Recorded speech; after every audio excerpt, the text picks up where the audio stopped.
प्रिय दर्शकों, साथियों, श्रोताओं, मॉक थीटा स्टडीज़ में आपका बहुत-बहुत स्वागत है।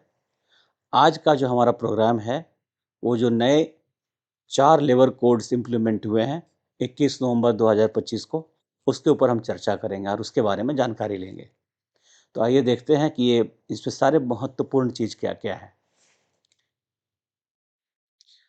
आप देख सकते हैं कि 21 नवंबर 2025 को लेबर कोड्स का इम्प्लीमेंटेशन हुआ। ये 4 लेबर कोड्स वेजेस को, इंडस्ट्रियल रिलेशन को, सोशल सिक्योरिटी को और occupational safety and health and working conditions को लेकर के बनाए गए। इन 4 लेबर कोड्स का 2019 और 2020 में ही इसकी संसद के द्वारा पारित हो गई थी। लेकिन पारित होने के बाद इसका जो अध्यादेश जारी होना था इम्प्लीमेंटेशन के लिए, वो नहीं हुआ था। उसका अध्यादेश जारी मतलब नोटिफिकेशन 21 नवंबर 2025 को इम्प्लीमेंटेशन के लिए आ गया। तो आइए हम लोग देखते हैं कि इसमें क्या-क्या तब्दीलियाँ हुई हैं और कैसे इसकी ज़रूरत क्या थी। सबसे पहले हमें ये जानना ज़रूरी है कि लेबर का जब हम बात करते हैं, तो लेबर सिर्फ़ और सिर्फ़ अ, श्रमिक के बारे में बात नहीं होता है। लेबर का मतलब है श्रम, और श्रम में दोनों ही आते हैं, एम्प्लॉयर भी मतलब नियोक्ता भी, और श्रमिक भी मतलब लेबर भी। श्रम दोनों की तरफ से है, एम्प्लॉयर की तरफ और एम्प्लॉयी की तरफ, दोनों से। इसलिए हम लेबर, जब भी हम बात करते हैं लेबर, तो सिर्फ लेबरर की बात नहीं हो रही है, सिर्फ श्रमिक की बात नहीं हो रही है, उसमें नियोक्ता और श्रमिक दोनों की बात हो रही है। तो ऐसे हमारे कानून जहाँ पर दोनों को समान सहूलियत और अधिकार के रूप में काम करने का स्वतंत्रता मिले, और जो हमारे श्रमिक का जो राइट्स है वो भी सेफ हो, वैसे उपायों को करना बहुत ज़रूरी है। श्रम के लिए दोनों ही आवश्यक हैं। एक नियोक्ता है, वो रोजगार दे रहा है, दूसरा श्रमिक है जो कि जो नियोक्ता है उसके ऑब्जेक्टिव्स को पूरा कर रहा है। तो दोनों ही एक बहुत बड़े पूरे इंडस्ट्री का आपस में एक दूसरे के पूरक हैं। इसलिए हमें जो भी कानून या लॉ बनाना चाहिए, वो ऐसा बनना होना चाहिए कि दोनों ही पक्ष को सहूलियत को ध्यान में रख करके बनाया जाए। अब ये जानना चाहते हैं चाहिए हमें कि एम्प्लॉयर के दृष्टि से या एम्प्लॉय की दृष्टि से क्या-क्या कंसर्न थे। आइए पहले देखते हैं कि एम्प्लॉय पर्सपेक्टिव में कोड का क्यों ज़रूरत था। अब हम इस पर एक चर्चा और करेंगे कि कोड क्या है और लॉ क्या है। मतलब एक्ट क्या है। लॉ तो बहुत बड़ा शब्द है, उसके अंदर आपका एक्ट भी है और कोड भी है। तो हम उसका चर्चा बाद में करेंगे, लेकिन पहले ये दिखाते हैं इस कोड की ज़रूरत क्यों थी। चलिए अब हम देखते हैं कि आखिर इस कोड को बनाने की ज़रूरत क्या थी। और इतने सारे कानून जब थे ही, तो कोड को बनाने की ज़रूरत क्यों पड़ी? हम दोनों ही तरफ से देखते हैं, एम्प्लॉयी का क्या कंसर्न है और एम्प्लॉयर का क्या कंसर्न था और है। अगर हम दोनों के तुलनात्मक रूप से दोनों के कंसर्न को देखेंगे, दोनों के ज़रूरतों को देखेंगे, तो ये हमें समझ में आएगा कि कानून में परिवर्तन की ज़रूरत थी या नहीं थी, और जो कानून में परिवर्तन हुए हैं, वो वांछित हैं और उपाय संगत हैं, जो कि आज के परिप्रेक्ष्य में सही बैठते हैं। तो चलिए पहले देखते हैं कि एम्प्लॉय की पर्सपेक्टिव्स के क्या थे, लेबर के पर्सपेक्टिव क्या थे। एक तो हर चीज़ डायनामिक है, मूवमेंट हो रहा है, बाजार बदल रहे हैं, समय बदल गया है, टेक्नोलॉजी एडवांस हो गई है। तो हम देखेंगे कि जब से ये कानून, लेबर लॉज बने हुए थे, लेबर एक्ट्स बने हुए थे, जो पहला लेबर एक्ट जो बना था, वो करीब आज से 73 ईयर्स पहले बना। लेकिन उसमें कोई भी व्यापक परिवर्तन समय के साथ नहीं हुआ। और डायनेमिक इन्वायरमेंट या इंडस्ट्री का एक सबसे बड़ा चीज़ है कि उसमें टाइम टू टाइम सहूलियत के हिसाब से, ज़रूरतों के हिसाब से परिवर्तन होने चाहिए, ताकि वो मार्केट कंडीशंस को और हमारे जो बढ़ती अर्थव्यवस्था है उसको सपोर्ट कर सके। दूसरा, आप देख रहे हैं कि इसमें मिनिमम वेज जो था, वो अलग-अलग जगह पर अलग-अलग हुआ करता था। अलग-अलग स्टेट में अलग-अलग मिनिमम वेज है, जिसको हम न्यूनतम मज़दूरी दर कहते हैं। और इसमें एक वर्शन और थी, मिनिमम वेजेस एक्ट जो बना था, वो सिर्फ़ और सिर्फ़ उन शेड्यूल्ड एम्प्लॉयमेंट के लिए था, जो उसमें मेंशन किया हुआ है। शेड्यूल्ड एम्प्लॉयमेंट मतलब अनुसूचित जो उसमें दिए हुए हैं एम्प्लॉयमेंट का, रोज़गार का, उसमें ही इम्प्लीमेंट होता था। तो इसको भी व्यापक रूप से सभी सेक्टर्स के खोलने की आवश्यकता थी, सभी एम्प्लॉयमेंट में खोलने की आवश्यकता थी। उसको भी देखा जाना ज़रूरी था। बहुत सारे ऐसे रोज़गार आ चुके थे जो अनऑर्गेनाइज़्ड हैं। हमने जब भी पुराने पुराने कानून में देखा है, वो ज़्यादातर कंसंट्रेशन जो है, वो सिर्फ़ और सिर्फ़ ऑर्गेनाइज़्ड सेक्टर के लिए है, जहाँ मज़दूर ऑर्गेनाइज़्ड हैं। और देखा जाए तो जो ऑर्गेनाइज्ड मजदूर हैं हमारे पूरे वर्कफोर्स का सिर्फ और सिर्फ 10% है। मतलब 90% जो हमारे मजदूर भाई हैं, जिनको कि अनऑर्गेनाइज सेक्टर में जो काम कर रहे हैं, वो इससे वंचित थे इन लाभों से। तो उनको भी इन लाभों को पूरा करना या प्रदान करना एक जो बहुत जरूरी थी, जो उनका भी डिमांड था कि उनको भी कवर किया जाए।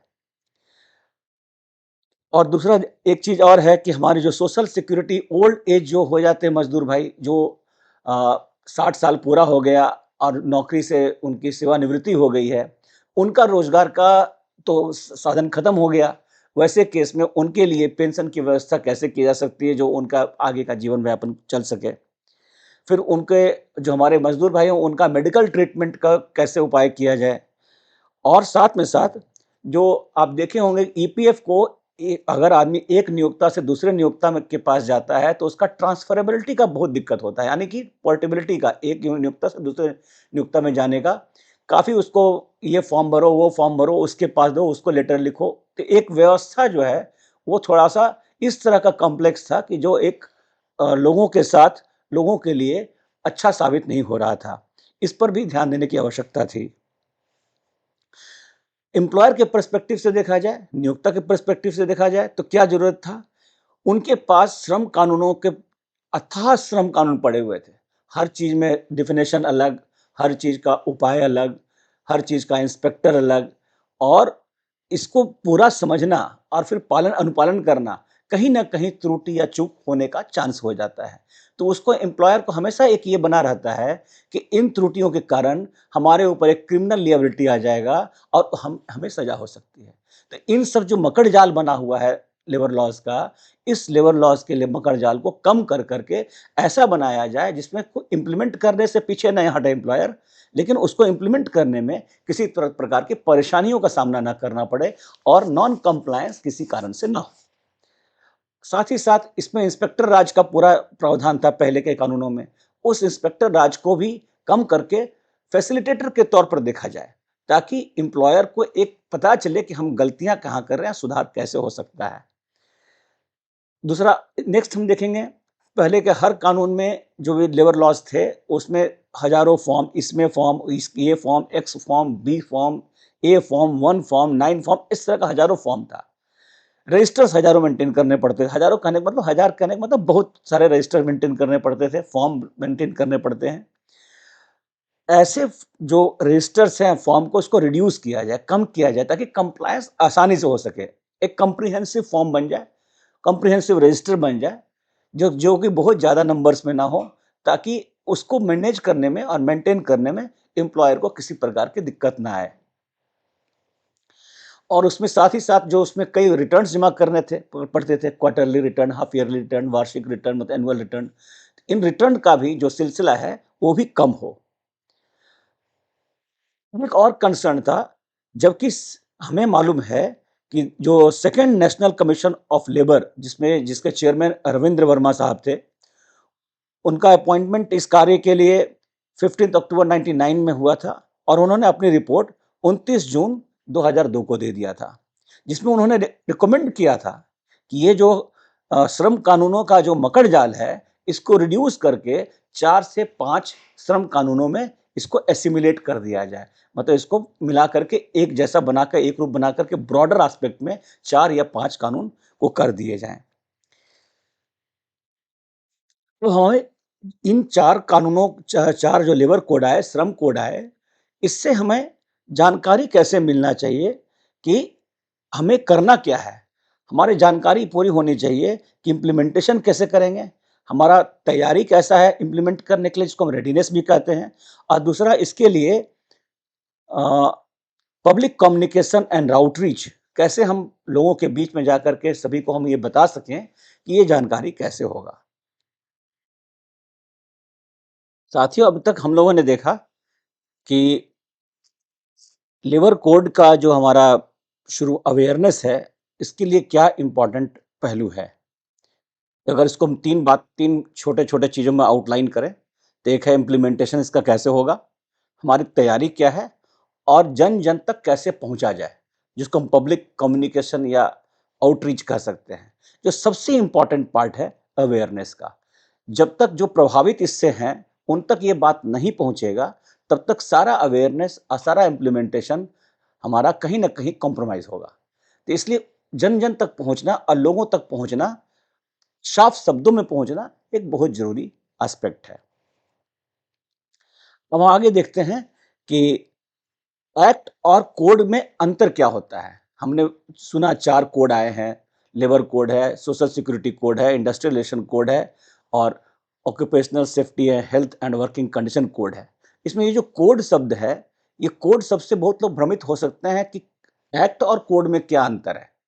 अगर हम शाब्दिक अर्थ पर जाएँ, एक्ट का मतलब होता है अधिनियम और कोड का मतलब होता है संहिता। आपने बहुत सारे कोड सुने होंगे, जैसे insolvency and bankruptcy code, Indian penal code, criminal procedure code, civil procedure code. उसी तरह से आपने कई अधिनियम का भी नाम सुना होगा, जैसे राइट टू इंफॉर्मेशन एक्ट, सूचना का अधिकार अधिनियम, कंपनीज एक्ट 2013, भारतीय साक्ष्य अधिनियम 2023, मतलब इंडियन एविडेंस एक्ट जो कह सकते हैं कहते हैं। तो ये एक्ट और कोड का पर मतलब थोड़ा जो बेसिक डिफरेंस है वो ये है, एक्ट का मतलब होता है कोई स्पेसिफिक पीस ऑफ लेजिस्लेशन को अगर हम एड्रेस कर रहे हैं किसी पार्टिकुलर परिस्थिति के लिए, पर्टिकुलर इशू के लिए, जो कानून जो विधायक विधायिका बनाती है उसको हम कहते हैं एक्ट। उसका एक स्पेसिफिक लीगल पर्पस है, प्रोविजंस होता है। लेकिन जब हम कोड की बात करते हैं तो वो व्यापक रूप में जितने भी उससे रिलेटेड चीज हैं उसको एक जगह शामिल करके उसको एक एक पूरा एक इकट्ठा करके उसके लिए पूरी कानून व्यवस्था एक जगह कर देने को हम कोड कहते हैं। इसे इसका इसलिए एक सिंपल भाषा में कहा जाए, एक कम्प्रिहेंसिव कलेक्शन ऑफ लॉ है जो एक ब्रॉडर एरिया को पूरा कवर करता हो। उसको अगर एक जगह हम सिस्टमेटिकली बना के रख दें तो उसको कहते हैं कोडिफिकेशन। अब कोडिफिकेशन को जब हम इम्प्लीमेंट कर देते हैं, जब उसके हम नोटिफिकेशन कर देते हैं तो उसको हम कोड कहते हैं। ये थोड़ी-सी जानकारी देना इसलिए ज़रूरी था ताकि लोग समझ सकें कि कोड और एक्ट में अंतर क्या है। चलिए हम एक इसका ओवरव्यू लेते हैं कि हमारे ये जो 4 श्रम कोड आए, मतलब लेबर कोड्स आए, इसमें छोटे-छोटे चीज़ में क्या ब्रॉडरली कवर किए गए हैं। इस 4 कोड के इम्प्लीमेंट होने के पहले हमारे पास करीब 44 सेंट्रल लेबर लेजिस्लेशंस थे, मतलब सेंट्रल लेबर एक्ट्स थे, जो कि इन श्रम कानूनों का बारे में पूरा अलग पूरा मकड़जाल बना हुआ था। इस 44 सेंट्रल लेबर लॉज में 12 एक्ट्स को 12 जो हमारे अधिनियम थे, 12 एक्ट्स को पहले तो रिपील किया गया और उसको किसी और में शामिल किया गया। कुल मिलाकर के 29 लेबर एक्ट्स को एक जगह शामिल कर करके ग्रुप में अलग-अलग उसको 4 कोड्स का रूप दिया गया। पहला जो कोड आया हमारे पास, कोड ऑन वेजेस। वेजेस के रिलेटेड जितने भी कोड थे उसको एक जगह किया गया, एक्ट्स जितने भी थे उसको एक जगह किया गया और कोड ऑन वेजेस 2019 का अधिनियम आया। इसमें जो 4 एक्ट इसमें जो शामिल किए गए वो हम देख सकते हैं, minimum wages act, then payment of wages act, equal remuneration act and bonus act. ये 4 जो हमारे अधिनियम थे वो सारा वेजेस से रिलेटेड थे। अलग-अलग चीज में जो अलग-अलग एक्ट बने हुए थे उसको एक जगह शामिल करके कोड ऑन वेजेस आ गया। उसी तरह से हम देखेंगे इंडस्ट्रियल रिलेशंस कोड 2019 में 3 एक्ट को शामिल किया गया। एक तो ट्रेड यूनियन एक्ट, दूसरा industrial employment standing order act, short में हम लोग कहते हैं ISO act, industrial dispute act 1947। इन तीनों को एक जगह कर करके आईआर कोड, शॉर्ट में कहते हैं इंडस्ट्रियल रिलेशन कोड 2020 आया। उसी तरह से सोशल सिक्योरिटी को लेकर के कोई 9 कानूनों को एक जगह करके उसको एक जगह बना करके हमारा सोशल सिक्योरिटी कोड 2020 आया, जिसमें ईपीएफ एक्ट है। सोशल सिक्योरिटी मतलब सामाजिक सुरक्षा, आदमी के रिटायरमेंट के बाद या किसी का डेथ हो जाए या कोई ऐसा उसके साथ हादसा हो जाए कि जो अब काम करने में असक्षम हो जाए, तो उसमें सोशल सिक्योरिटी उसके लिए दिया जाता है। तो वैसे लोग जितने चीज़ें थे सबको एक जगह किया गया। जैसे ईपीएफ एक्ट है था, ईएसआई है, एम्प्लॉय कंपनसेशन है, एम्प्लॉय कंपनसेशन, फिर building and other construction worker cess, then gratuity है, मैच्योरिटी बेनिफिट था, और सोशल सिक्योरिटी जो इतने जितने हैं, और हमारा एम्प्लॉयमेंट एक्सचेंज जो एक्ट रिलेटेड था, उन सभी को एक जगह कर करके इसमें ये सोशल सिक्योरिटी कोड 2020 का गठन हुआ। तो अगला जो चौथा हमारे पास है occupational safety, health and working condition code. इसमें करीब 13 लॉ को एक जगह किया गया, 13 एक्ट्स को। इसमें contract labour regulation abolition act, inter state migrant worker act, factories act, mines act, BOCW मतलब building and other construction work. आप देखेंगे यहाँ पर 2 बार बीओसीडब्ल्यू, एक तो यहाँ पर भी है और यहाँ पर भी है। इससे आप कंफ्यूज नहीं होना है, एक में सेस है, इस जगह में सेस है, यहाँ पर सेस नहीं है। Building and other construction worker cess act को सोशल सिक्योरिटी कोड में रखा गया है, और building and other construction worker act जो है वो हमारा SH&WC कोड में है। तो आप देख रहे हैं कि छोटे छोटे चीजों के लिए अलग अलग कानून थे, लोग कंफ्यूज रहते थे। एक में सेस लिखा हुआ है तो उससे अलग हो गया, दूसरे में कुछ लिख दिया तो उससे अलग हो गया, तो लोग इससे कंफ्यूज हो जाते थे। तो इसके लिए भी एक व्यवस्था हुआ है, ये है पूरा कि जितने भी हमारे कानूनों को सिंप्लीफाई करके एक जगह करने से लोगों को समझ में आराम से आएगा।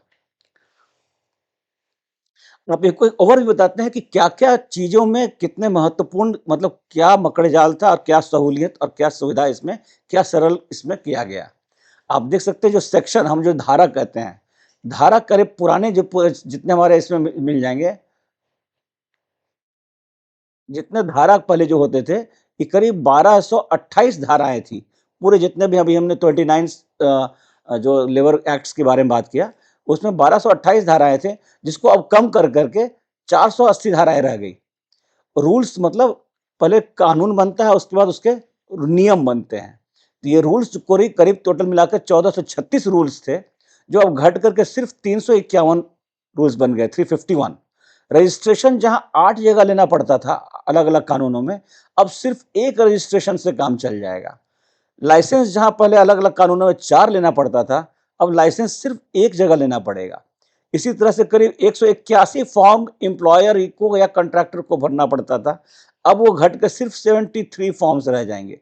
रजिस्टर जो मेंटेन करने होते थे, करीब 84 रजिस्टर अलग अलग कानूनों में मेंटेन करने पड़ते थे, अब वो घट करके सिर्फ 8 रह जाएंगे।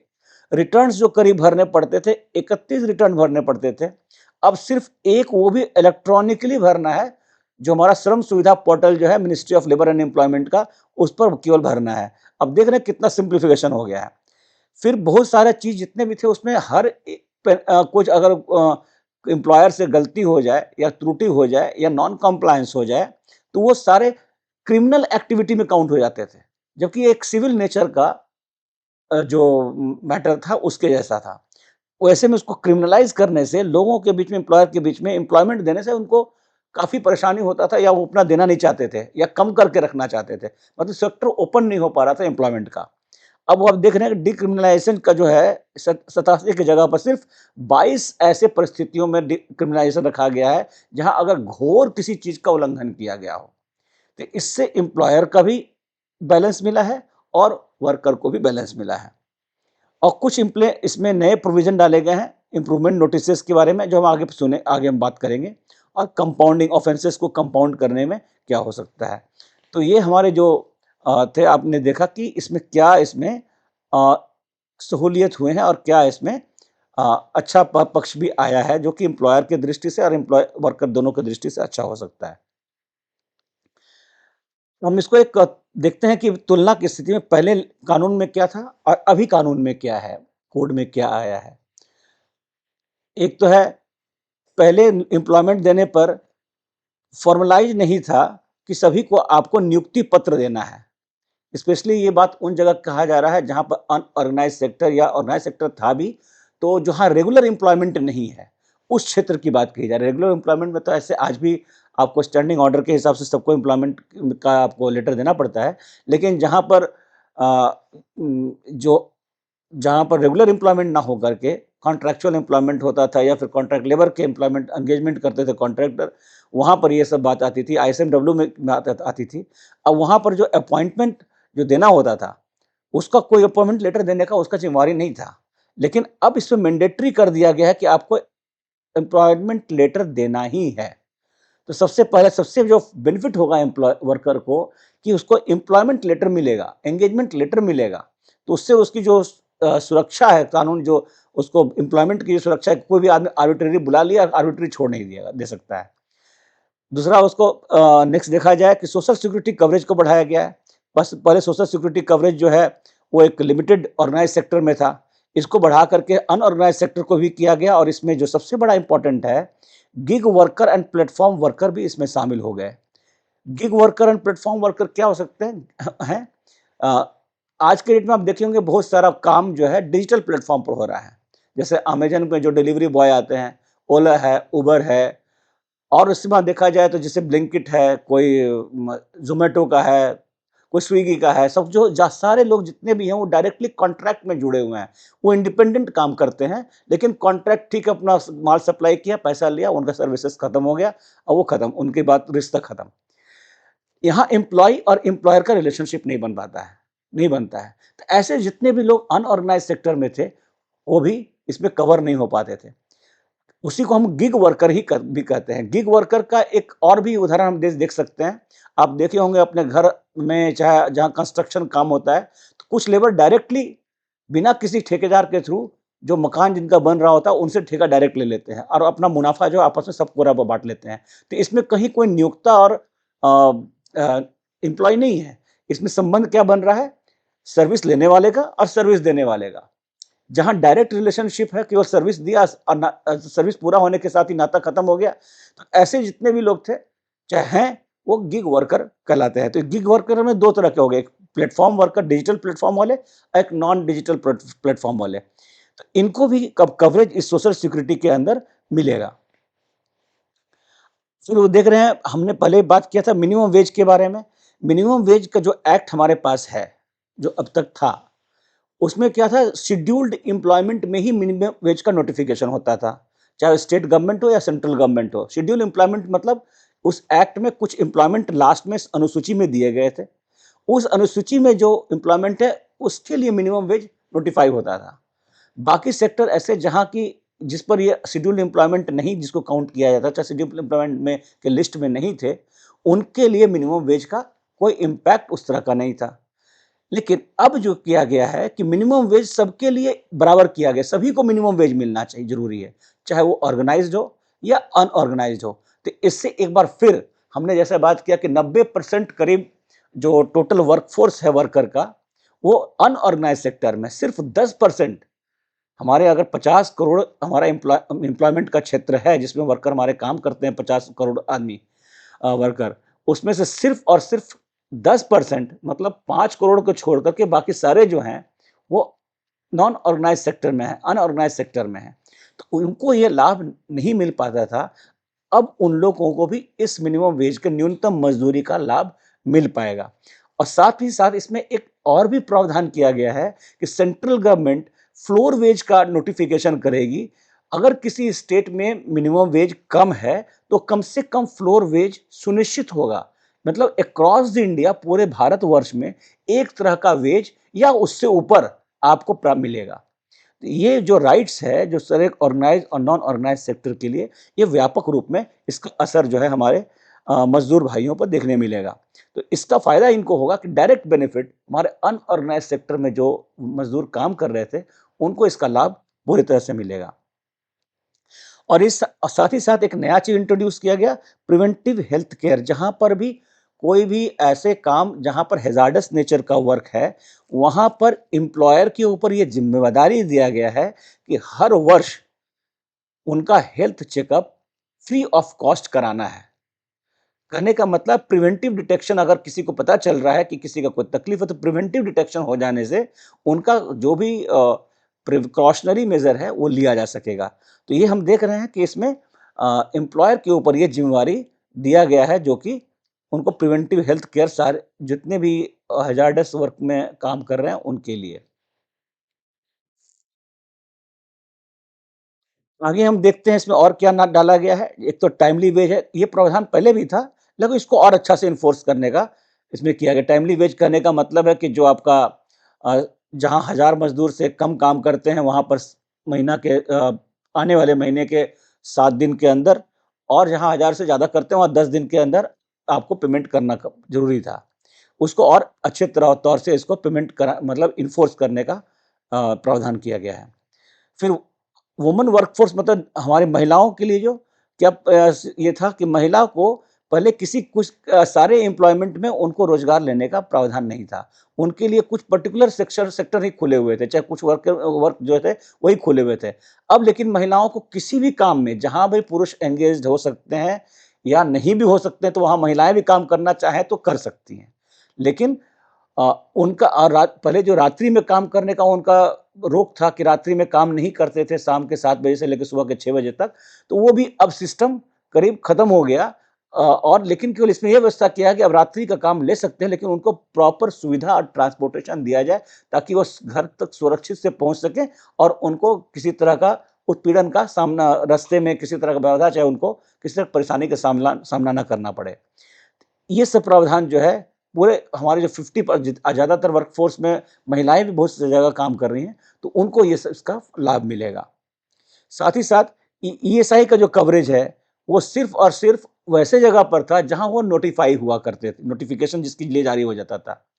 और उसके बाद जहाँ नोटिफिकेशन नहीं होता था, वहाँ के लिए व्यवस्था अलग होती थी। एम्प्लॉय कंपनसेशन एक्ट के अंदर व्यवस्था होती थी। फिर अलग से कोई मेडिकल कवरेज आपको देना है तो उसके इंश्योरेंस लेने के लिए। लेकिन ईएसआई का जो एक्ट है वो मज़दूरों के बहुत हक में है। उसमें हर तरह की व्यवस्था जो आप सोच सकते हैं मज़दूरों के कल्याण के लिए, वैसे सिकनेस वगैरह में चाहे किसी तरह का हादसा हो जाए, तो ऐसे हादसों से निपटने के लिए ईएसआईसी में एक बहुत बढ़िया व्यवस्था है, जिसको कि अब कर दिया गया कि अब अक्रॉस द कंट्री सभी एम्प्लॉयमेंट में आपको ईएसआईसी का व्यवस्था कवरेज मिलेगा।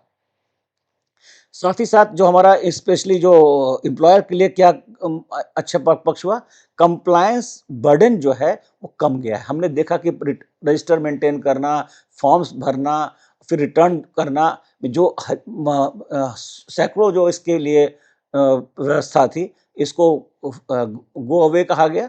और कुछ लिमिटेड जो कि कंप्रिहेंसिवली सारे चीज़ को हम एक जगह कर सकते हैं और रिपोर्ट का समीक्षा की जा सकती है एक साथ। समी कॉम्प्रिहेंसिव करने से फ़ायदा हमारे अथॉरिटीज़ को भी होगा, समीक्षा करने में आसानी।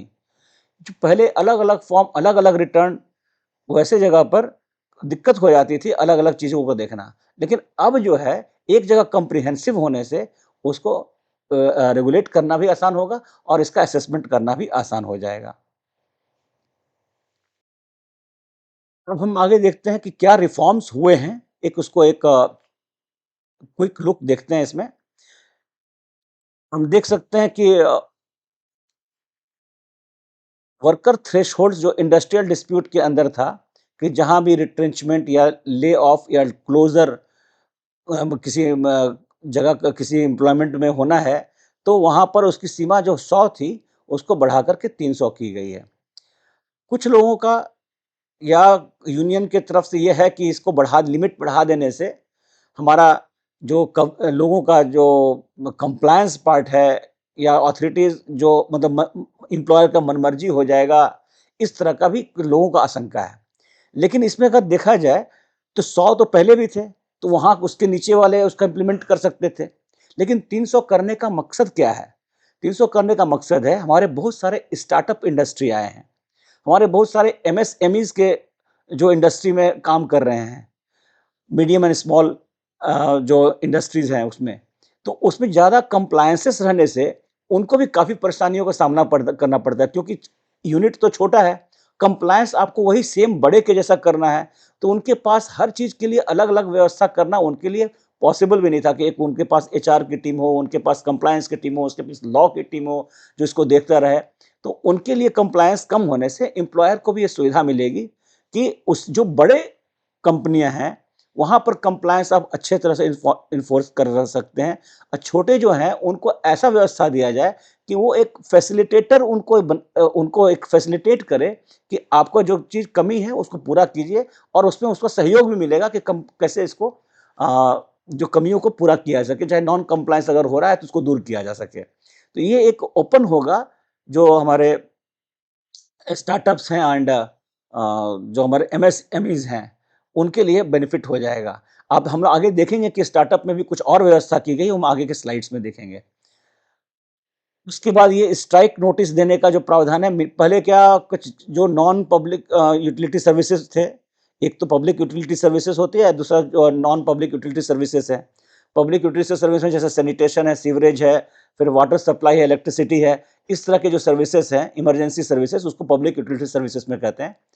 जो नॉन पब्लिक यूटिलिटी सर्विसेज होती हैं, उसमें आज नोटिस दो या ना दो, कल स्ट्राइक पर जा सकता है। आज ही स्ट्राइक पर मजदूर जा सकता है। इससे क्या होता था, अचानक से एम्प्लॉयर के पास एक गैप हो जाता था और सारे दरवाजे, बातचीत के दरवाजे बंद हो जाते थे। तो बातचीत का दरवाजा खुला रहे, इसके लिए और एम्प्लॉयर पर भी ये प्रेशर पड़े कि इस दौरान वो एक वाजिब व्यवस्था अपना उनके लिए क्या कर सकता है वर्कर्स के लिए, या उनके पास अगर गुंजाइश है इस चीज़ का समाधान का, इसका समाधान निकाला जा सके। इसके लिए कम से कम 14 दिनों का एक मैंडेटरी नोटिस का प्रावधान किया गया है कि आप 14 दिन से पहले स्ट्राइक पर नहीं जाएंगे। नोटिस देने के बाद 14 दिन के बाद स्ट्राइक पर जा सकते हैं। बाकी फिर कॉन्सिलेशन प्रोसेस है, बाकी है वो तो होता है, होगा ही। दूसरा नेक्स्ट है कि जो फैक्ट्रीज एक्ट में क्या था पहले, कि अगर कोई किसी जगह पावर के साथ, मतलब बिजली के साथ अगर कोई कार्य हो रहा है, मतलब मैन्युफैक्चरिंग हो रहा है या फिर किसी जगह रेकेज हो रहा है या फिर उसका अल्टरेशन हो रहा है, मॉडर्नाइजेशन हो रहा है, मॉडिफिकेशन हो रहा है मैन्युफैक्चरिंग का प्रोसेस का स्पेशली, तो उसमें अगर 10 लोग विद्युत के साथ, बिजली के साथ काम कर रहे हैं विथ पावर, और 20% विदाउट पावर, उसको बढ़ा करके 20% with power and 40% without power को किया गया है। मतलब इसको सीमा को थोड़ा बढ़ाया गया है, क्योंकि एक्टिविटीज थोड़ा बड़ी बड़ी होंगी तो उस पर लगाम ज्यादा कसना चाहिए। छोटी एक्टिविटीज को थोड़ा इससे बाहर रखने से व्यवस्था अच्छी हो सकती है। महिलाओं को भी रात्रि में काम करने का सुविधा दिया गया, वो रात में भी काम कर सकती है। पहले रात में काम करने का प्रावधान नहीं था। ओवर टाइम आवर्स को बढ़ाया गया। पहले ये hours 52 hours in A quarter था। 52 आवर्स इन ए क्वार्टर था, मतलब क्वार्टर 3 महीने में 52 घंटों से ज्यादा का ओवर टाइम नहीं कर सकते थे। इसकी सीमा को भी 3 महीने में 144 आवर्स, करीब दुगुना से भी ज्यादा, 2.5 गुना कर सकते हैं, 2.5 गुना करीब इसका किया गया है। तो इससे क्या है, हमारे जो मजदूरों को भी फायदा होगा और एम्प्लॉयर को भी फायदा होगा कि जो आदमी ट्रेंड है, जो आदमी काम कर रहा है, उसका और काम करा करके उससे प्रोडक्टिविटी उसकी बढ़ सकती है। साथ ही साथ एक चीज और इसमें इंट्रोड्यूस किया गया है कि पहले लीव का प्रोविजन अगर हम फैक्ट्रीज एक्ट में देखते तो उसमें क्या था कि जिस साल आपने काम किया है उसके नेक्स्ट ईयर आपको लीव का प्रोविजन होता था। लेकिन अब क्या है, अगर किसी ने 180 दिन काम किया है जिस भी ईयर में, जिस भी वर्ष में, तो उस वर्ष के लिए उसको हर 20 दिन काम करने के लिए 1 दिन का छुट्टी का प्रावधान मैंडेटरी किया गया है। 1 day leave for every 20 days work by worker if worker worked for 180 days in a year। तो आप ये देख सकते हैं, ये काफी पॉजिटिव है। जो उनको नॉर्मली जो हफ्ता में छुट्टी मिलता है या गेजेटेड हॉलीडे होते हैं वो तो है ही, उसके अतिरिक्त हर 20 दिन पर 1 दिन का लीव का प्रावधान किया गया है। एम्प्लॉय वर्कर के लिए सीधा एक अच्छा बेनिफिट है ना। नेक्स्ट हम देखेंगे कि इसमें जो contract labour regulation and abolition act, इसको शॉर्ट में हम लोग कहते हैं CLRA एक्ट 1970। इस एक्ट में भी जो सीमा 19 से ज्यादा अगर किसी दिन रखते थे, मतलब 20 और मोर, उसकी सीमा को बढ़ा करके 50 कर दिया गया है। उसका सीमा को 20 से बढ़ा करके 50 किया गया है। मतलब ऐसा नहीं कि नॉन कंप्लायंस करना है। ये सीमा जैसे हमारे पास लेबर लाइसेंस अगर लेना है किसी कॉन्ट्रैक्टर को, तो 19 से ऊपर होता था। जिस दिन अगर किसी भी दिन 20 या 20 से ज्यादा पिछले वर्ष में रह लिया है तो उसे लाइसेंस लेना था। लेकिन अब लाइसेंस लेने की आवश्यकता उसको तब पड़ेगी जब किसी दिन उसका, किसी पिछले वर्ष में किसी भी दिन 50 या 50 से ज्यादा, जिस दिन उनका वर्कफोर्स हो जाएगा, वर्कर हो जाएंगे, उस दिन पर तब उनका अप्लाई करेंगे, ये अप्लाई होगा। तो ये सब देख सकते हैं कि ये काफी चीज इसमें पॉजिटिव आए हैं, जिससे कि नॉन कंप्लायंस का बात नहीं, नॉन कंप्लायंस इसका लेना देना नहीं है, नॉन कंप्लायंस तो नहीं कर सकते हैं, लेकिन जो इस तरह के रजिस्ट्रेशन लाइसेंस लेना जो मैंडेटरी था, उसको उसकी सीमा बढ़ा करके 20 से 50 किया गया है। बाकी कानून का व्यवस्था को चेंज नहीं किया सकता, कानून का जो इम्प्लीमेंटेशन है वो रहेगा ही। जैसे वेतन देना है, टाइमली वेतन देना है, तो वो वेज का पार्ट हो जाएगा, तो वहाँ वेज से गवर्न हो रहा है। तो ऐसे चीज़ों को किसी चीज़ कहीं भी माफ़ी नहीं है। नेक्स्ट इसमें है, देखा जाए कि इंडस्ट्रियल एम्प्लॉयमेंट स्टैंडिंग ऑर्डर में फिक्स टर्म एम्प्लॉयमेंट का इंट्रोडक्शन हुआ है। ये चीज़ सबसे नया है, ये पहले नहीं था कहीं भी। फिक्स टर्म एम्प्लॉयमेंट से क्या है कि किसी जगह काम बनता है तो उसको आप साल भर, 1-2 साल, 3 साल, जितने दिन के लिए आपका वर्क का कंडीशंस है, रेगुलर आप नहीं रख पाते हैं, चाहे आप नहीं रखना है, तो जितने दिन आपका रोज़गार बन रहा है, उस रोज़गार के पीरियड के लिए आप फिक्स टर्म एम्प्लॉयमेंट आप अपने यहाँ रख सकते हैं। कुछ जगह यूनियंस का ये भी है कि फिक्स टर्म एम्प्लॉयमेंट से लोगों का रोज़गार कम हो जाएगा, लेकिन इसमें रोज़गार एक ही जगह आपको नहीं मिल रहा है। जिसे किसी का कोई एक्सपीरियंस होता है, तो एक्सपीरियंस के आधार पर कहीं और भी रोज़गार ले सकता है। फिक्स टेन्योर का मतलब ये नहीं है कि उसके बेनिफिट्स को मारना है। फिक्स टेन्योर बेनिफिट कहीं नहीं मर रहा, उनको फिक्स टेन्योर में फ़ायदा ये होगा कि जो भी रेगुलर एम्प्लॉयी को तनख्वाह मिल रहा होगा और जो सुविधा मिल रही होगी, उस सारे सुविधाएँ और तनख्वाह उसी हिसाब से उनको मिलेगा। तो यहाँ उनका ये फ़ायदा होगा, उनका एक्सप्लॉयटेशन कम हो जाएगा। मिनिमम वेज पर जो चलाने का काम होता था, मिनिमम वेज पर नहीं चल पाएगा। अगर रेगुलर एम्प्लॉयी का तनख्वाह अगर कहीं 40,000 है, तो आपको 40,000 देना पड़ेगा। जो उनके साथ सुविधा उनको दिया हुआ है, चाहे ट्रांसपोर्ट अलाउंस का दिया हुआ है या फिर कोई और अन्य आपने सुविधा दिया हुआ है, ड्रेस दिया हुआ है, ये सारी सुविधाएँ फिक्स टर्म एम्प्लॉयमेंट में ही मज़दूरों को मिलेगा, जो हमारे वर्कर हैं उनको मिलेगा। तो ये कुछ चीज़ें आपको साफ-साफ जो उनका लाभ है, वो एक सामने दिखेगा। नेक्स्ट जो है, कुछ ऑफेंसेस कंपाउंडिंग में रखे गए हैं। मतलब अगर ऐसा लगता है कि छोटे किस्म के ऑफेंसेस है तो उनको कंपाउंड किया जा सकता है। फिर किसी भी प्रोसिक्यूशन के पहले नोटिस देना ज़रूरी होगा कि भाई आपके यहाँ ये नॉन कंप्लायंस पाया गया, इसको आप दुरुस्त कर लीजिए, इसको ठीक कर लीजिए और नॉन कंप्लायंस को कंप्लायंस बना लीजिए, ठीक कर करके। और नोट आप अगर अपना कंप्लायंस कर सकते हैं, फिर प्रोसिक्यूशन नहीं होगा। अदरवाइज़ अगर नोटिस देने के बाद भी आप नहीं करते हैं, तो कंप्लायंस का प्रोविज़न्स रखा रहेगा। ये अभी हमने देखा कि इसमें मूल क्या परिवर्तन हुए हैं। अब इसमें हम एक छोटा-सा आउटलुक एक क्विक लुक देखते हैं कि बेनिफिट लेबर को हुआ क्या है? बेनिफिट्स ऑफ लेबर कोड क्या हमारे पहुँच सभी को मिला है, लेबर को हो या एम्प्लॉयर को क्या-क्या बेनिफिट मिले हैं? पहले बात तो ये इसमें ये देखने मिलेगा कि यूनिफ़ॉर्म डेफ़िनेशन हो गया, अलग-अलग कानूनों में अलग-अलग वेज का डेफ़िनेशन, एम्प्लॉयी का definition, worker definition, industrial dispute में कुछ और है, कॉन्ट्रैक्ट लेबर में कुछ और है, पेमेंट ऑफ वेजेस एक्ट में कुछ है। तो इस तरह से कॉम्प्लेक्स सिचुएशन हो जाता था और हर चीज़ को याद रखना, उसमें क्या है, उसमें क्या है, एक अजीब-सी परिस्थिति थी जिसको आदमी काउंटर करने में ही दिन भर बीत जाता था कि इसको उसमें क्या है, उसमें क्या है, ध्यान देने में। अब क्या होगा कि एक कोड में एक तरह का ही उसमें डेफ़िनेशन है, तो उसका जो इम्प्लीमेंटेशन पार्ट है और क्लैरिटी पार्ट है, वो ज़्यादा होगा। नेक्स्ट, अब जैसे टेक्नोलॉजी आ रहा है, बहुत सारा जैसे हमारा वेज का जो हमारा सैलरी है, उसका ट्रांसफ़र अकाउंट में डायरेक्ट हो जाता है। पहले कैश में केवल देने का व्यवस्था था। तो टेक्नोलॉजी का एडवांसमेंट। दूसरा, रिटर्न भरने का, हम सीधा श्रम सुविधा पोर्टल पर रिटर्न भर सकते हैं।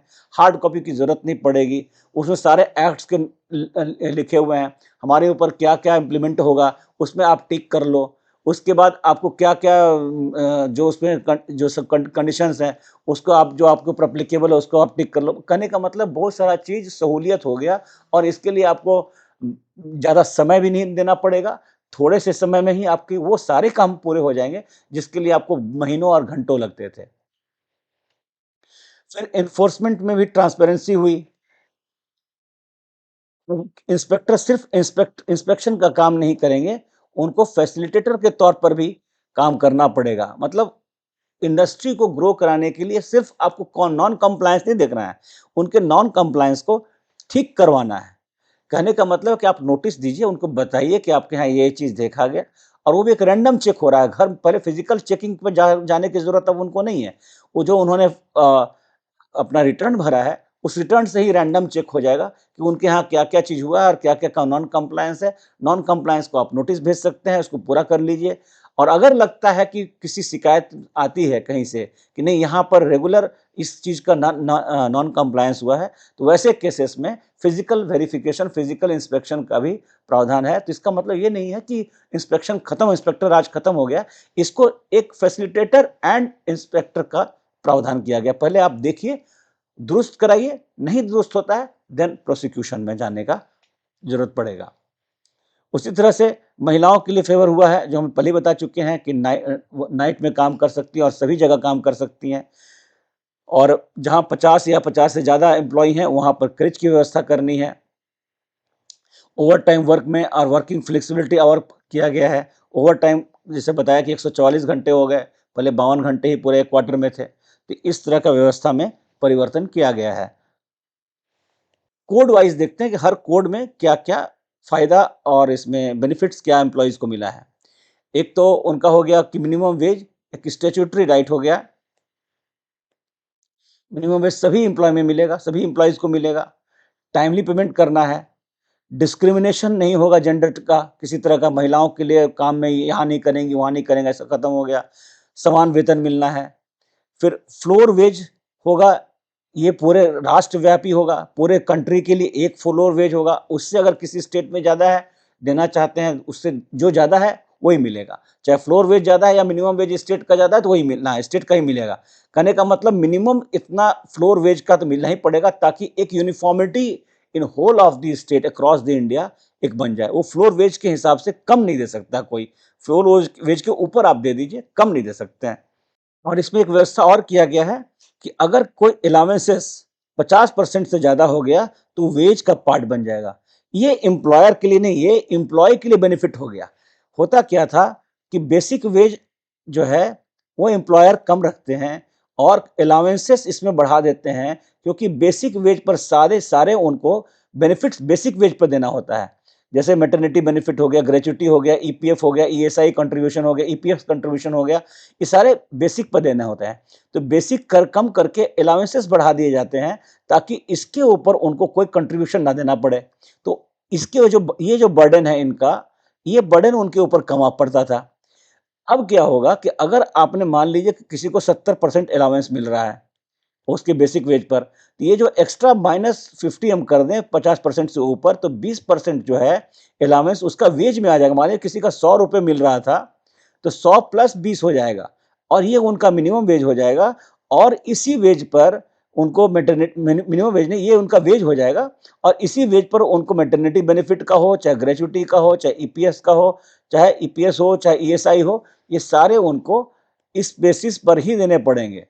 तो ये कोई अगर कोई चाहे कि अपने लिएबिलिटी से स्किप कर करके एम्प्लॉयर किसी और के नाम पर हम उसका वेज बेसिक वेज कम कर देते हैं और अलाउंसेस बढ़ा देंगे और बाकी सब अपना स्टैट्यूटरी लिएबिलिटी जिसमें एम्प्लॉयर को अपना कंट्रीब्यूशन देना पड़ता है, वहाँ पैसे बचा लेंगे, तो ये सब काम एम्प्लॉयर नहीं कर सकते हैं और इसमें सीधा-सीधा लाभ जो है एम्प्लॉय का होना है। साथ ही अब ये देख सकते हैं कि जो एम्प्लॉय प्रोविडेंट फंड का जो कंप्लायंस है, इसमें काफ़ी परिवर्तन किए गए हैं।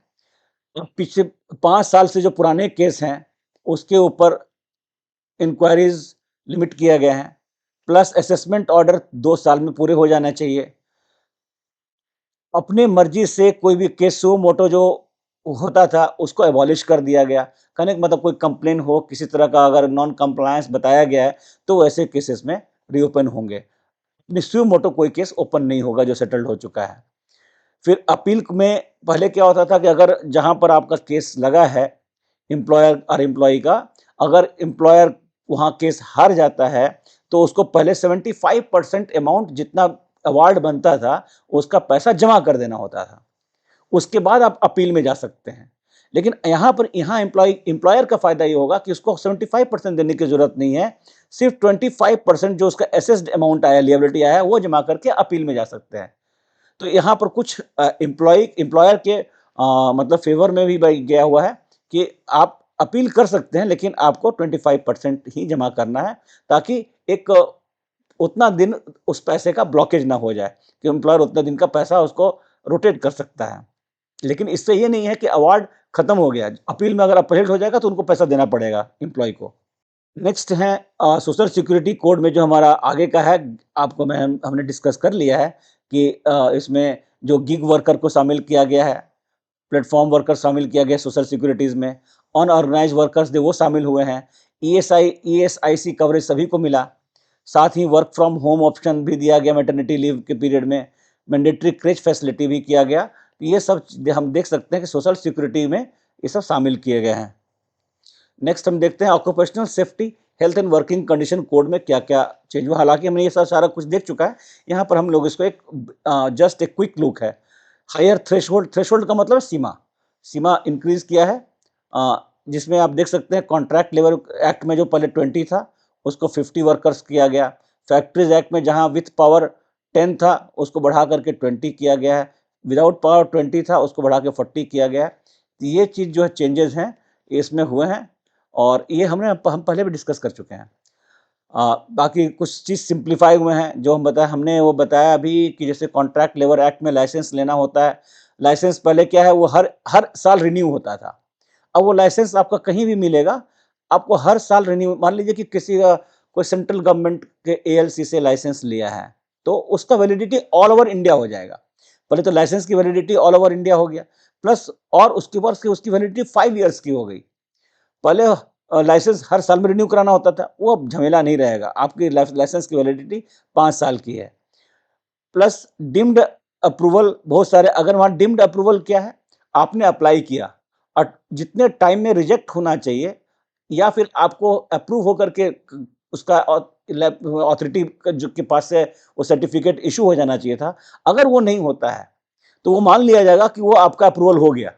मतलब कहने का मतलब ये अथॉरिटीज के ऊपर कंप्लायंस के पार्ट है कि आपके पास जितना समय दिया है, सीमा दिया गया समय सीमा, उस समय सीमा के अंदर प्रोसेसिंग कर दीजिए। अगर आप प्रोसेसिंग नहीं करते हैं, फेल होते हैं, तो ये मान लिया जाएगा कि अथॉरिटीज की तरफ से ग्रीन सिग्नल है, उनका केस क्लियर है एम्प्लॉयर का, तो वो उसके अपना जो व्यवस्था जो है उस हिसाब से। सेम चीज रिन्यूअल के टाइम में भी है, फर्स्ट एप्लीकेशन पर भी होगा और रिन्यूअल के टाइम में भी सेम व्यवस्था होगा। एक नई चीज है यहाँ पर है third party certification for startups and class establishment. ये एक इंपॉर्टेंट फैक्टर है जिसको कि हम नेक्स्ट स्लाइड में देखते हैं। हाँ, आप देख सकते हैं हमने इसको जानबूझ के इसका अलग रखा है ताकि इसको थोड़ा सा लोगों को ज़्यादा समझ में आए। कोई भी स्टार्टअप बिजनेस है या फिर कोई ऐसा एस्टेब्लिशमेंट है जिसको कि एप्रोप्रिएट गवर्नमेंट नोटिफाई करता है कि वहाँ पर ये एक्ट का ये प्रोविजन, ये कोड का ये प्रोविजन लगेगा, तो वहाँ पर थर्ड पार्टी सर्टिफिकेशन के थ्रू उनका कंप्लायंस पार्ट या उनका ऑडिटिंग होगा, जो जैसे ऑक्यूपेशनल हेल्थ सेफ्टी में जो भी प्रोविजंस है उसके कंप्लायंस के लिए। लेकिन ये ऐसा नहीं है कि किसी भी पार्टी से करा लेना है, उसके लिए ऑथराइज एजेंसी है, जो एजेंसियां जिसको ऑथराइज करेंगी उसके द्वारा ही आपको ऑडिट ऑडिट करवाना पड़ेगा। उनका दिया हुआ सर्टिफिकेट जो है वो आपके उस चीज का प्रमाण होगा कि आपके यहाँ पर किस किस चीज का कंप्लायंस हो चुका है। ये जैसे हम देख सकते हैं scheme where qualified experts conduct independent audits, किस चीज के लिए, to ensure establishment compliances with labour laws which can allow them to avoid routine inspection. फिर नेक्स्ट क्या है, the certification is typically issued by a qualified and independent third party dated agencies. इसमें जो देने एक्रेडिटेड किनके द्वारा किए जाएंगे, जैसे एक एग्जांपल यहाँ हमने लिखा है, director general of factory advice service and labour institute, DGFASLI, इनके द्वारा सर्टिफाइड हैं तो वो एग्रीगेटेड जो एजेंसी मानी जाएगी। और ये एजेंसी अगर आपका ऑडिट करके कोई आपको सर्टिफिकेट दे देता है कि हाँ आपका ऑडिट हो चुका है और आपका कंप्लायंस है, तो वो आपके लिए अपने आप में पूरा होगा। फिर क्या है, involves a formal audit of an establishment, compliance with specific labor laws such as occupational safety, health and working condition, social security and wage। ये आपके लिए जितने भी ये कानून हैं वो सारे के ऊपर आपका, अगर किसी का जो स्टार्टअप बिजनेस है या फिर कुछ स्पेशल एस्टेब्लिशमेंट्स हैं जिसको कि कवर अलग से नोटिफाई किया जाता है गवर्नमेंट के द्वारा किया जाए, वैसे जगह अगर ये एप्लीकेबल होता है तो वहाँ पर सिर्फ सर्टिफिक इनके द्वारा सर्टिफाई करने से ये मान लिया जाएगा कि आपने उस चीज़ का कंप्लायंस किया है। और इसका पर्पस भी है कि जो हमारा इकोसिस्टम बन रहा है हमारे स्टार्टअप का, उसको एक अच्छा सपोर्ट देने के लिए, जो कि एक कंप्लायंस मैनेजेबल फॉर्म में आसानी से वो मैनेज कर सकें। और इस प्लेटफ़ॉर्म पर अपना सारा रिपोर्ट उस हिसाब से, अगर जो श्रम सुविधा पोर्टल है, अगर उस पर उनका सर्टिफ़िकेट अपलोड कर देते हैं वो कि हाँ, हमारे यहाँ ऑडिट हुआ और हमारे यहाँ सारा कंप्लायंस हो चुका है, तो इनके लिए फर्दर आगे जाने का, मतलब जो इंस्पेक्टर्स हैं उनको आगे जाने की ज़रूरत नहीं पड़ेगी। उनको एक जो, क्योंकि एक्रेडिटेड एजेंसी के द्वारा हुई है, तो ये मान लिया जाएगा कि उनकी ऑडिट हो गई, उनका इंस्पेक्शन हो गया और they are compliant of the provisions of the act. साथियों, अब तक हमने देखा कि कोड ऑन वेजेस 2019 एंड उसके बाद सोशल सिक्योरिटी कोड और occupational safety health and working conditions में क्या-क्या सुधार किए गए। जो हम अभी डिस्कस कर रहे थे अब तक अभी, occupational safety health and working conditions में जो एम्प्लॉयर की तरफ से एम्प्लॉयर के लिए क्या-क्या बेनिफिट था, जैसे higher threshold, simplified compliances, third party certification of for startups and class of establishments. अब हम ये देखेंगे कि एम्प्लॉय के लिए क्या बेनिफिट होगा या है occupational safety and health working working conditions में। तो ये उनका भी एक जो चीज़ इम्पोर्टेंट उनके लिए है, एक तो है कि अपॉइंटमेंट लेटर्स का फॉर्मलाइज किया जाना, कि अभी सारे एम्प्लॉयर को एक ज़रूरी है अपने जो वर्कर को रखे हैं उनको अपॉइंटमेंट लेटर देना उनके लिए आवश्यक है, फॉर्मलाइज कर दिया गया, मतलब उनके लिए मैंडेटरी बना दिया गया, ये करना उनको ज़रूरी है। अब किसी को भी आप आए आज लाए कल हटा दिए, ऐसा करना उनके लिए संभव नहीं हो पाएगा। कहने का मतलब है जिसको रखेंगे उनके ऊपर बाकी जितने कानून हैं, क्योंकि लिखित रूप में आपने अपॉइंटमेंट दिया है, तो सारे कानून को आपको उनके हिसाब से आपको पालन करना पड़ेगा। आई वॉश करके आप काम नहीं कर सकते हैं। उसी तरह से फ्री एनुअल हेल्थ चेकअप जो हज़ार्डस इंडस्ट्री है उसमें रखा गया, एक निश्चित अगर आयु प्राप्त कर लेता है कामगार, तो उनको एक फ्री एनुअल हेल्थ चेकअप कराना एम्प्लॉयर के लिए ज़रूरी रहेगा, जो कि एम्प्लॉयर का खर्चा उसका बियर करना पड़ेगा। उसी तरह से इंटरस्टेट माइग्रेंट वर्कर हैं, चाहे वो डायरेक्टली रखे गए हों या कॉन्ट्रैक्टर के थ्रू इनडायरेक्टली रखे गए हैं, उनके ऊपर भी पूरा प्रावधान जो है उनके दोनों पर लागू होने हैं। यूनिवर्सल आपका ऑक्यूपेशनल सेफ्टी एंड हेल्थ का जो है स्टैंडर्ड सेट किया जाएगा, जिसमें national standard for health and safety बनाया जाएगा। वेलफेयर एक्टिविटीज़ जो भी होंगे, कैंटीन है, मेडिकल फैसिलिटीज़ है, या फिर और भी जो भी उनके फैसिलिटीज़ जो तय किए गए हैं आपको occupational safety and health and working conditions में, उस सारे का पालन जो है एम्प्लॉय बेनिफिट के तौर पर होगा। तो हमारा एक और जो कोड बच गया है, वो हम उसमें देखेंगे कि आईआर कोड, उसमें किन-किन चीज़ों का प्रावधान प्रोविज़निंग किया गया है और उसमें कि एम्प्लॉयी को क्या फ़ायदा है और एम्प्लॉयर को क्या फ़ायदा हो सकता है। जो पहला इसमें है, जो फिक्स्ड टर्म एम्प्लॉयमेंट जो जोड़ा गया आपको, industrial employment standing order act, जो उसमें परिवर्तन किया गया है, स्पेशली फिक्स्ड टर्म एम्प्लॉयमेंट। इसमें एक तो इस फिक्स टर्म एम्प्लॉयमेंट में किसी भी सीमा का इसमें बंदिश नहीं है। मतलब 5 साल के लिए होगा कि 10 साल के लिए होगा या 1 साल के लिए होगा या 20 साल के लिए होगा, इस तरह का कोई बंदिश नहीं किया गया है। ना ही इसमें कोई सेक्टर डिफाइन किया गया कि इसी सेक्टर में फिक्स टर्म एम्प्लॉयमेंट करना है। आप जितने भी एम्प्लॉयमेंट हैं, जितने भी सेक्टर्स हैं, किसी जगह भी ये अप्लाई हो सकता है। टेन्योर का कोई व्यवधान नहीं है। मतलब एम्प्लॉयर जिस तरह से चाहे, एम्प्लॉयी का जैसा उसमें सहूलियत है, दोनों के आपसी सामंजस्य के साथ फिर एम्प्लॉयमेंट को फिक्स किया जा सकता है कि कितने दिन का उसका काम चल रहा है या प्रोजेक्ट कितने दिन का है, उसके हिसाब से वो डिसाइड कर सकते हैं। और जो इसमें सबसे वो जो बड़ी बात है फिक्स्ड टर्म एम्प्लॉयमेंट में, कि जो उनका रेगुलर एम्प्लॉय है, जो भी एम्प्लॉयर है, उसके बराबर का उनको फैसिलिटीज़ फिक्स्ड टर्म एम्प्लॉयमेंट में मिलेगा। कहने का मतलब, उनका अगर 40,000 का उनकी बेसिक है, वेज है उनका रेगुलर एम्प्लॉय का, तो फिक्स्ड टर्म एम्प्लॉय जो हैं, उनको भी 40,000 मिनिमम जो भी उनका मिलना था वो मिलेगा। प्लस जो बेनिफिट रेगुलर एम्प्लॉयज़ को मिल रहे हैं, वो सारे बेनिफिट इनको भी मिलेगा। मान लीजिए कोई कपड़ा मिलता है, तो लिवरेज मिलता है, वो देना होगा।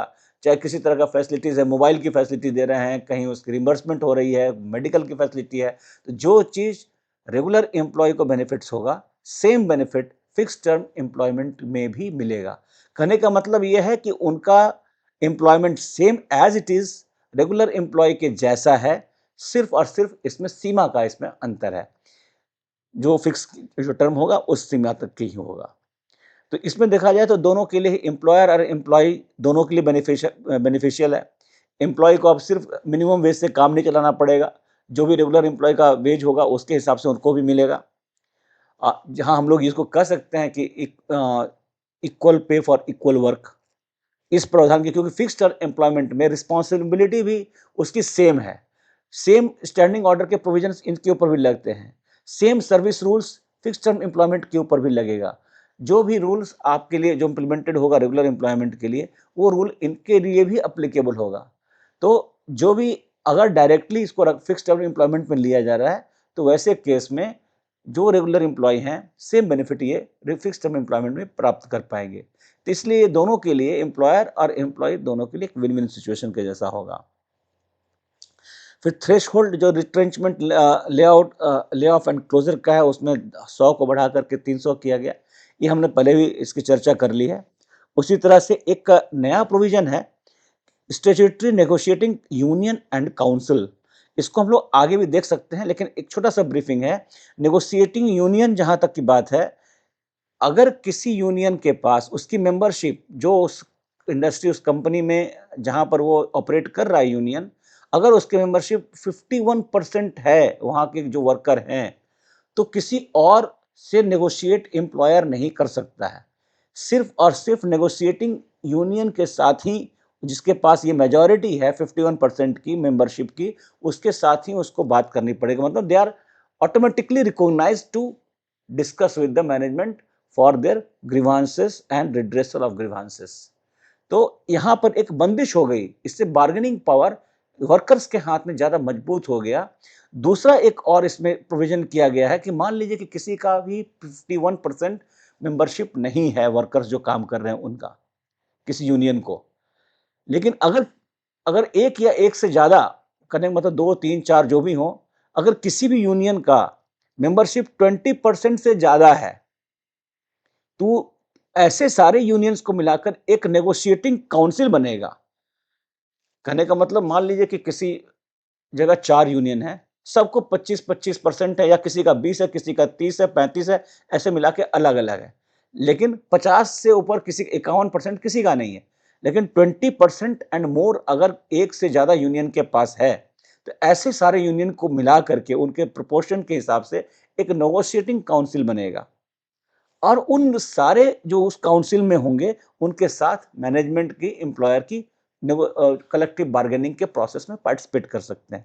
कहने का मतलब है कि जो लोग मान लीजिए 51% यूनियन में के अगर किसी का मेंबरशिप है, तो बाकी जिसका 49% है मान लीजिए दूसरे यूनियन का, तो वो पार्ट नहीं हो सकते थे नेगोशिएटिंग यूनियन के तौर पर। लेकिन अब किसी के पास अगर मेजॉरिटी नहीं है, तो all can form a negotiating union council, and that council will go in a collective bargaining process with the employer. तो यहां पर एक स्ट्रॉन्ग रिप्रेजेंटेशन मिलेगा सभी तरह के वर्कर का एक नेगोशिएटिंग काउंसिल में। देन है एडजुडिकेटिंग प्रोसेस को एक्सपीडाइट किया गया है। पहले तो ट्रिब्यूनल में 2 मेंबर किए गए, सिंगल मेंबर से बढ़ा करके 2 मेंबर किया गया, इससे जो faster disposal of the cases हो सकते हैं, सालों तक लंबित केस नहीं रहेंगे और एक इसका जल्दी निदान निकल सकेगा। फिर जैसे किसी वर्कर को रिट्रेंच हो जाता है, अगर कोई वर्कर, तो रिट्रेंचमेंट बेनिफिट तो आप दे देते हैं 15 days for each completed year of service, ऐसे करके जो 240 दिन अगर पूरा हो जाता है तो उसको पूरा 1 साल माना जाता है। लेकिन उसका एंगेजमेंट, फ्यूचर एंगेजमेंट के लिए हमने क्या किया, तो री स्किलिंग फंड में एम्प्लॉयर को अगर किसी वर्कमैन को रिट्रेंच किया जाता है, तो 15 डेज का वेज उसको देना पड़ेगा अपने स्किल को, अगले स्किल को डेवलप करने के लिए या सीखने के लिए, जिससे कोई और एम्प्लॉयमेंट में वो एंगेज हो सकता है। रिट्रेंचमेंट ऐसा चीज है जो कि स्टिग्मा या किसी तरह का उसके इनकम्पिटेंसी के वर्कर को शो नहीं करता है। रिट्रेंचमेंट का साफ मतलब है कि अगर किसी गैर डिसिप्लिनरी प्रोसेस में, जहाँ कोई इसको दंडात्मक कार्रवाई नहीं की गई है, उसमें किसी काम में ना होने के अभाव में या मटेरियल नहीं है, एम्प्लॉयर के पास कोई काम नहीं है, वैसे केसेस में या एम्प्लॉयर के पास वो साइज नहीं रहा बिजनेस का, तो अगर वो अपने वर्कफोर्स को कम करता है, तो वैसे केसेस में रिट्रेंचमेंट आता है। किसी तरह का पेनल्टी या किसी का एम्प्लॉय का उसके दुर्व्यवहार से ग्रसित चीज के लिए नहीं है। यहाँ पर उस रिट्रेंचमेंट के अगर रिट्रेंचमेंट होता है तो उसको नए स्किल को लर्न करके और नए एंगेजमेंट के लिए तैयार होने के लिए उनको एक 15 दिन का उनको एक फंड के तौर पर देना पड़ेगा, ताकि वो नए स्किल को सीख करके और अपने आप को नए या किसी और स्किल को जो उनको लगता है कि सीख करके खुद से सेल्फ एंगेज भी हो सकते हैं, तो उसको सीखने के लिए ये फंड एम्प्लॉयर को देना होगा। रिट्रेंचमेंट बेनिफिट जो उसको मिलना है, उसके अतिरिक्त साथ में जो नेक्स्ट है जो एक जो नोटिस है, इसमें आप देखेंगे रिट्रेंचमेंट जो फंड हमने बताया रीस्किलिंग फंड, इसमें एम्प्लॉय का पूरा फायदा है, इसमें एम्प्लॉयर को कोई फायदा नहीं है। नेक्स्ट जो मैंडेटरी 14 दिन के स्ट्राइक नोटिस देने का है कि आप स्ट्राइक कोई भी वर्कर तब तक नहीं जा सकता है जब तक कि कम से कम जो ग्रुप ऑफ जो वर्कर्स हैं वो जब तक कि नोटिस देने के बाद 14 दिन के बाद ही स्ट्राइक पर जा सकते हैं। इसमें एम्प्लॉयर का फायदा है। तो आप ये देख रहे हैं कि बैलेंसिंग एक्टिविटी किया गया है कि कुछ हद तक जहां एम्प्लॉयर को एक चांस मिल सके वर्कर के साथ बैठ के उनके समस्याओं का या अपने समस्याओं को बताना समझाना और एक जो डेडलॉक है उससे बाहर निकलने के लिए एक समय मिलेगा, ताकि लोग दोनों पक्ष एक दूसरे को समझ सकें। तो यहाँ तक ये हमारे पास जो था जो हमने समझा कि क्या-क्या चेंजेस हुए हैं चारों कोड में, वो हम देखेंगे। अब ये देखते हैं कि इन इन एस्पेक्ट्स में, इन चीज़ों में अलग-अलग यूनियन का अ, अलग-अलग यूनियन के तो हम नहीं जाएँगे, लेकिन यूनियंस का क्या कंसर्न रहा है और उसका स्टेटस एक्चुअल क्या है? ताकि हम ये भी समझ सकें कि यूनियन का कंसर्न जो था उसको कैसे एड्रेस किया गया है। यहाँ पर ये हमने ट्रेड यूनियन जो अभी एपेक्स लेवल पर हैं, उनका एक लिस्ट रखा है।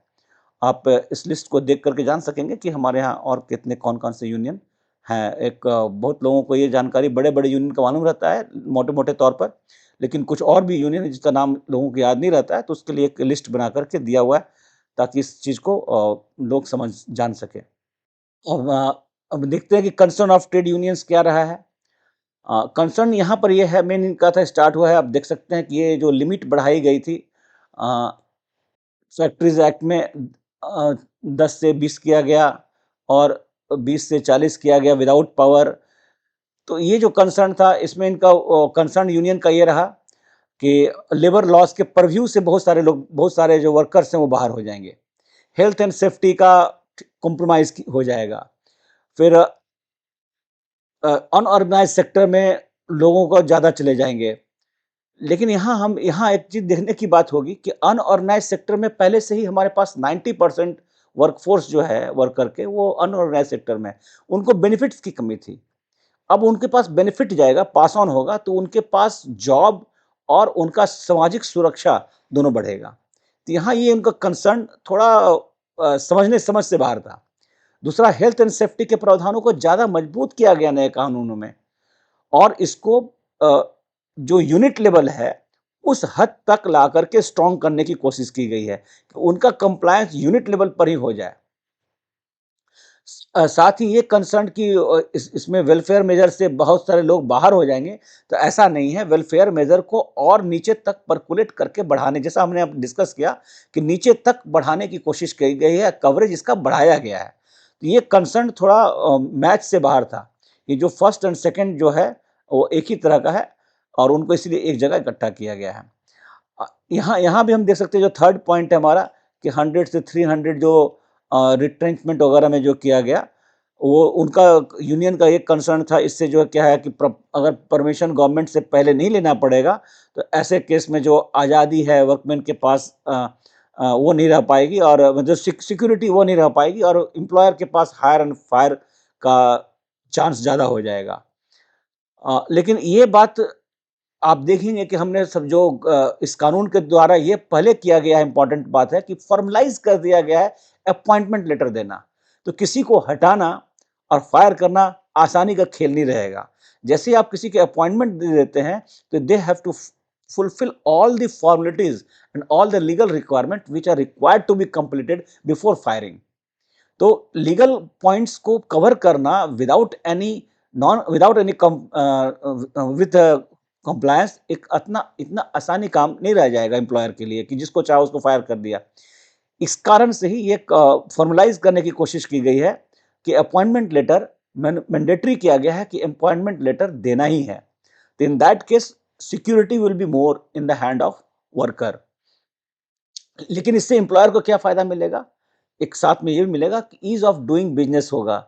जो एक लंबा जो हमने अंतराल दिया 100 से बढ़ा करके 300 तक का, उससे क्या है कि छोटे और स्टार्टअप्स हैं और एमएसएमईज है, इसको बढ़ावा मिलेगा ताकि उनको सब कंप्लायंसेस के ये सब चीज़ों के लिए सभी तरह के कंप्लायंस से मतलब वो छुटकारा नहीं पा सकेंगे।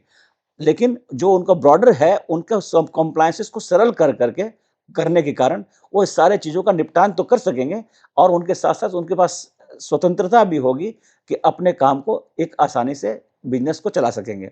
तो दोनों को ही बैलेंसिंग काउंटर बैलेंसिंग का इसमें फंडामेंटल्स रखा गया है। साथ में है maximum governance, minimum government. Government का जितना ज़्यादा चेक्स रहेगा काम को बढ़ने में, आप जानते हैं कि रेड टेपेज़्म जहाँ हो गया, फिर वो काम में रुक-रुक करके काम चलेगा और काफ़ी समय लग जाता है किसी चीज़ का क्लीयरेंस में। तो गवर्नेंस ज़्यादा होना चाहिए गवर्नमेंट की जगह पर। तो इसलिए इसमें मैक्सिमम कोशिश किया गया है, maximise the governance and minimise the government part. वो जो कंसर्न यूनियंस का था इस एस्पेक्ट में, वो इस तरह से एक्चुअल स्टेटस ऐसा है। उसी तरह से हमने आगे देख सकते हैं कि आईआर में जो कोड में परिवर्तन किया फिक्स्ड टर्म एम्प्लॉयमेंट का, इसमें हमने पहले भी डिस्कस किया है और ये देखा है कि ये दोनों के लिए win win situation employer and employ दोनों के लिए रहेगा। एक जो 14 डेज का जो नोटिस देने की जो बात है स्ट्राइक जाने से पहले, इससे ये फ़ायदा होगा कि एक सहूलियत प्रदान होगा मिलेगा एम्प्लॉयर एम्प्लॉय दोनों को कि नेगोशिएट एटलीस्ट टेबल पर आकर के दोनों के कंसर्न को एड्रेस कर सकें।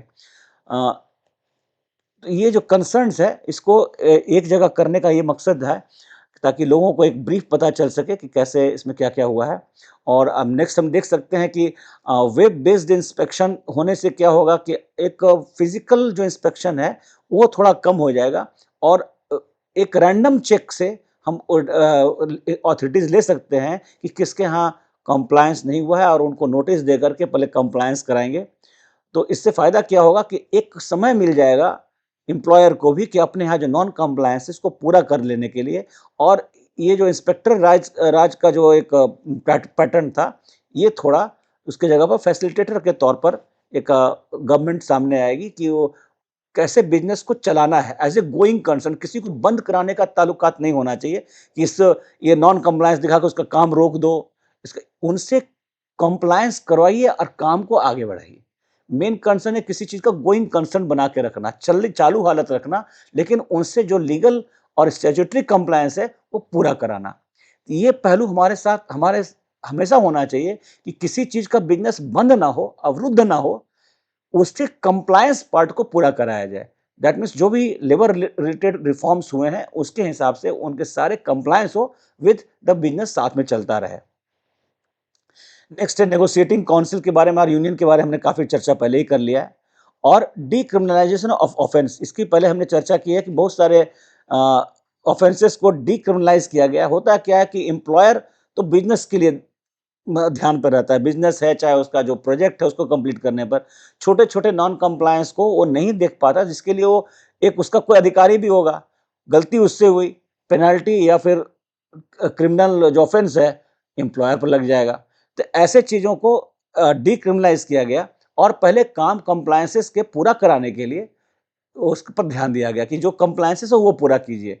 और साथ में ऑफेंसेस को कंपाउंड करने का प्रोविजन है कि अगर वो काम को कम्प्लीट कर देता है या फिर उसमें कोई प्रावधान है कंपाउंड करने का, तो उस कंपाउंडिंग प्रोसेस के अंदर भी ऑफेंसेस को कंपाउंड किया जा सकेगा। अब ये हमने पहले ही देख लिया है कि इंस्पेक्टर कम फैसिलिटेटर, मतलब उनको फैसिलिटेटर भी काम, इंस्पेक्टर राज को कम करके फैसिलिटेटर का काम इसको करना है। इसमें जो एक्चुअल स्टेटस ये है कि कंप्लायंस पार्ट पर ध्यान होगा और कंप्लायंस कराने के लिए ध्यान होगा, न कि सिर्फ किसी का कोई गलती हो गया सीधे प्रोसिक्यूशन में ले जाओ। कहने का मतलब बिजनेस चलता रहे, कंप्लायंस भी आप जरूर कीजिए। अब हमने पहले भी डिस्कस किया है कि पहले नोटिस देना है, देन प्रोसिक्यूशन की बात है, मतलब पहले नोटिस दे करके कंप्लायंस कराना है। सब एक दूसरे से जुड़ा हुआ है। हमने जो ऊपर डिस्कस किया है सारे एक दूसरे से जुड़े हुए हैं। तो हम लोगों ने अभी काफी विस्तार में देखा कि सारे जो 4 कोड हैं, आईआर कोड हो, वेज कोड हो, सोशल सिक्योरिटी कोड हो या फिर occupational safety, health and working condition का कोड हो, इसमें बैलेंस करने की कोशिश किया गया है, कोशिश नहीं बैलेंस किया गया है कि एम्प्लॉय और एम्प्लॉयर दोनों के हितों को ध्यान में रखते हुए और किसी भी बिजनेस को, किसी भी एम्प्लॉयमेंट को गोइंग कंसर्न बना कर रखते हुए कंप्लायंस जो है वो किया जाए। साथ में एक सामाजिक सुरक्षा, किसी को भी आप, जो सबसे बड़ी बात थी कि अपॉइंटमेंट लेटर देना ही पड़ेगा और जैसे ही अपॉइंटमेंट लेटर आप देते हैं सारे रूल्स और रेगुलेशन से आपको बांध दिया जाता है, एम्प्लॉयर को भी और एम्प्लॉय को भी, कि जो भी आप किसी को अगर हायर एंड फायर करना है तो पहले आपको जो नियम है उन कानून के थ्रू ही कर सकते हैं, अपनी मनमर्जी से नहीं कर सकते हैं। जो सामाजिक सुरक्षा का दायित्व था वो उसकी सीमा बढ़ा दी गई, मिनिमम वेज सब पर लागू कर दिया गया। इससे जो अनऑर्गेनाइज सेक्टर में जो मजदूर थे, करीब 40 करोड़ से ज़्यादा मजदूर हमारे अनऑर्गेनाइज सेक्टर में, उनको इसका सीधा लाभ मिलेगा। प्लस मिनिमम वेज के जगह पर फ्लोर वेज सेंट्रल गवर्नमेंट तय करेगी। इससे एक यूनिफॉर्मिटी ऑफ वेज आएगा जो कि पूरा अक्रॉस द इंडिया होगा। तो ये सारा डिस्कशन करने का तात्पर्य ये था कि ये सारी बातें जो अवेयरनेस है, ताकि आप किसी के बहकावे में चाहे किसी के कहने पर ना आ जाए, एक सुन करके समझ करके अपना फैसला लेते हुए देखें कि इसमें एम्प्लॉयर और एम्प्लॉय दोनों को इसमें बैलेंस करने का कोशिश किया गया है, ताकि एक अच्छा framework, ease of doing business, बाहर से इन्वेस्टमेंट आए, एम्प्लॉयमेंट का सेक्टर बढ़े, एम्प्लॉयमेंट एंगेजमेंट्स बढ़े और लोगों का कई तरह का स्किल है। और इन्हीं सब शब्दों के साथ मैं मॉक थीटा स्टडीज की ओर से आप लोगों को बहुत बहुत धन्यवाद देता हूं और आशा करता हूं कि आप इस चीज को समझे होंगे और अपने आसपास जो लोग हैं उनको भी समझाएंगे। बहुत बहुत धन्यवाद।